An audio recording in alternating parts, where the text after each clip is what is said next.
అగ్గిపెట్టెలో పట్టే చీరను శ్రీవారికి కానుకగా సమర్పించాడు తెలంగాణకు చెందిన భక్తుడు విజయ్ కుమార్. స్వామివారి దర్శనార్థం తిరుమలకు వచ్చిన విజయ్ 5.5 అడుగుల చీరను సమర్పించారు. 15 రోజుల పాటు ప్రత్యేకంగా చేనేత మగ్గంపై నేసిన చీరను అగ్గిపెట్టెలో పెట్టొచ్చని తెలిపాడు. గతంలోనూ ఇదే తరహాలో ఏడుకొండలవాడికి కానుకగా సమర్పించామని, దక్షిణ కాశీగా పేరుగాంచిన రాజరాజేశ్వరి అమ్మవారికి కూడా ఇలానే కానుకలు సమర్పించామంటూ విజయ్ ఆనందం వ్యక్తం చేశారు.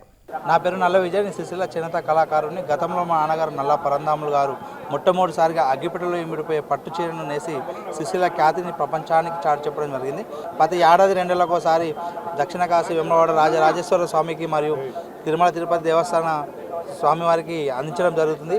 ఆయన ఆశీర్వాదంతో ఇంకా మరెన్నో చీరలు తయారు చేసినాను. గతంలో ఉంగరంలో దూరిపోయే చీరను కాకుండా దబ్బరంలో దూరిపోయే చీరను మరియు కనివిని ఎరగని రీతిలో వెండి కొంగు చీర మరియు మొన్న 25 లక్షలు అంటే 200 గ్రాముల బంగారంతో చీరను తయారు చేసి ఎంతో గర్వకారణంగా ఉండడం జరిగింది.